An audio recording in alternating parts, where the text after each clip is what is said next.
Hi everyone, welcome back to my channel. Today we're diving into something that I have been itching to do for a long time now. Red Flag Story Times, Design Edition.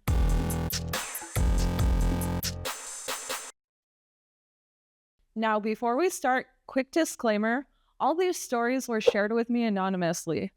I have permission to retell them on my channel. None of the names or the companies are real, but the red flags, those are painfully real. So grab a coffee, settle in, prepare to laugh, cringe, and possibly question your own past clients. This is going to get spicy. Okay, story number 1. I titled it, The Client Who Thought That They Were a Designer. Okay, so our first story comes from someone who I will call Avery. Avery was hired to design a cafe's entire brand. Logo, menu, signage, the full aesthetic. And she says that everything started off really professional. The client said all the right things, like, I trust your creative vision. But 2 days later, that trust evaporated faster than an iced venti latte in August. Suddenly, Avery's inbox was blowing up with subject lines like, just a few tiny ideas. And inside, Pinterest boards. Screenshots of TikToks that said things like that girl cafe aesthetic. Then came the ultimate red flag email. Could you make the logo look like this one? I think it is cuter. And what does Avery open? I had to laugh at this one. A knockoff Starbucks logo. Like, not the real one. Something like Starbucks coffee, fresh and cheap. That level of knockoff. Like, the mermaid lady is included, but she's holding something ridiculous, like maybe a baguette. I really wish I was making this up. At this point, Avery is not designing, she's surviving. Because now Avery is trapped in an art direction bootcamp where they think that copyright laws are just a suggestion. But let me just say this. Clients like that, they really mean well. Like, they don't mean to be the villain. They just don't understand that design isn't just a mood board. It's strategy. One way that you could avoid a situation like this is to set your boundaries early on. What you could do is create a detailed design brief that really locks on your creative art direction. And also set revision limits. And when they start emailing you knockoff logos like this, remind them nicely, you hired me for my expertise, not my copy and paste skills. Okay, now let's move on to story number 2.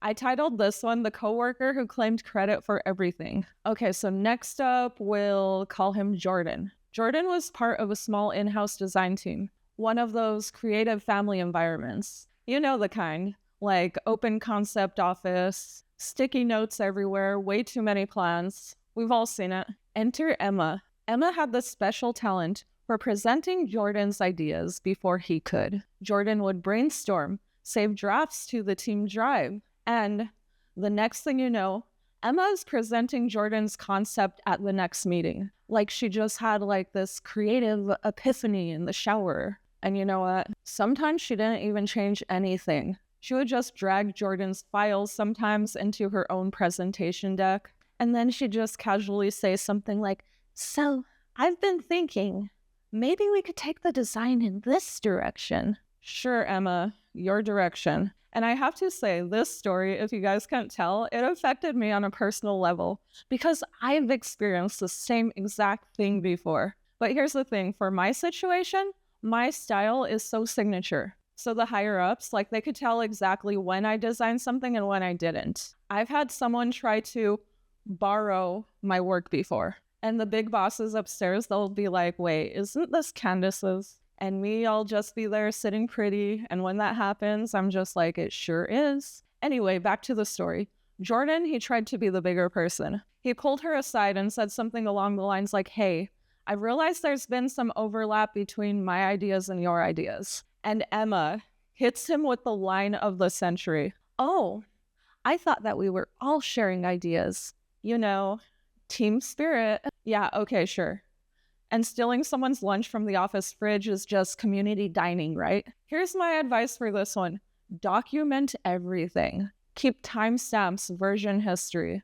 I know it's super annoying, but sometimes when you're working in a place like this, you have to do that. Protect your process like it's intellectual gold. Because it is, honestly. And if you ever have to call it out, stay calm, stay professional, and stay factual. You don't need to be dramatic because your receipts will do the talking for you. Okay, and I feel like this next one is a tale as old as time. The boss who confused full-time with 24/7. Our last story comes from Riley. Riley was so excited for their first full-time job. New laptop, new desk setup, the works. And we've all been there, right? Like, when you're at that point in your life, everything feels like a dream. Until the late night messages started pouring in. We're talking like midnight Slack pings that say, hey, can you send that banner again? And then the Saturday morning emails. Since you're checking your emails anyway. No, I'm not. And every time that Riley tried to set a boundary with their boss, they were met with that dreaded phrase that every creative hates. We're all family here. You know what? I don't know about your family, but my family doesn't send me emails about revising a banner at 11 o'clock.